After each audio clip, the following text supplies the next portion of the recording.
Hi hello friends, நான் உங்கள் அனிதா சுவையான தமிழ் சமையலேருந்து நம்ம இன்றைக்கி என்ன பார்க்க போகிறோன்னா ஹோம்மேடு கீ தான் நம்ம பார்க்க போகிறோம். உங்களுக்கு ஸ்டெப் பை ஸ்டெப்பாக நான் உங்களுக்கு கிளியராக சொல்கிறேன், வாங்க பார்க்கலாம்.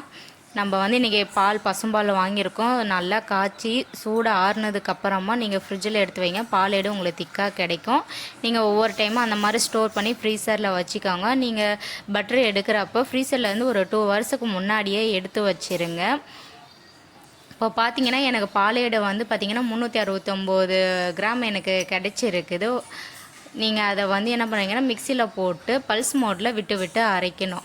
உங்களுக்கு வந்து இதுக்கு ஐஸ் வாட்டர்லாம் எதுவும் தேவையில்லை, நம்ம நார்மல் வாட்டரை யூஸ் பண்ணால் போதும். இந்த மாதிரி க்ரீம் பதத்துக்கு வரும். அப்போ கொஞ்சம் லைட்டாக தண்ணி ஆட் பண்ணி நம்ம பல்ஸ் மோடு விட்டு எடுத்தோம்னா இந்த மாதிரி பட்டர் நம்மளுக்கு நல்லா தெரிஞ்சு வந்துடும்.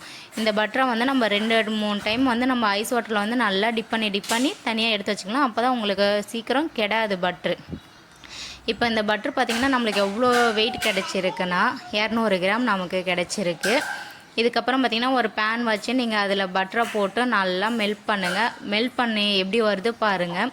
ஃபஸ்ட்டு கொஞ்சம் லிக்விடு மாதிரி ஆகும். அப்புறம் க்ரீம் கண்டிஷனுக்கு வந்து அதிலேருந்து கொஞ்சமாக நெய் வந்து அப்படியே திரிஞ்சு வரும். அதுக்கப்புறமேட்டுக்கு பார்த்திங்கன்னா நல்லா பபுள்ஸ் மாதிரி வந்து நல்லா கொதியும். அந்த டைமில் கலர் லைட்டாக சேஞ்ச் ஆகுறப்ப வந்து நீங்கள் அடுப்பை ஆஃப் பண்ணிடுங்க. அதுக்கு முன்னாடியே நீங்கள் ஆஃப் பண்ணிங்கன்னா வந்து சீக்கிரம் நெய் கெட்டு போயிடும். நம்மளுக்கு பார்த்திங்கன்னா இப்போ நல்லா ஒரு எல்லோஷாக கிடச்சிருச்சு. நல்லா நம்மளுக்கு நெய் ரெடி ஆயிடுச்சு. இப்போ நம்ம வெயிட் பார்த்துக்கலாம். இப்போ நம்ம இந்த கிண்ணத்தோட வெயிட் பார்த்திங்கன்னா 191 கிராம் நமக்கு வெயிட் இருக்குது. நம்ம நெய்யோட வெயிட் போட்டு பார்த்தோம்னா நம்மளுக்கு 304 கிராம் நமக்கு கிடச்சிருக்கு. இப்போ நம்மளுக்கு கிடைச்ச நெய் பார்த்திங்கன்னா 110 கிராம் இந்த மாதிரி கிடச்சிருக்கு.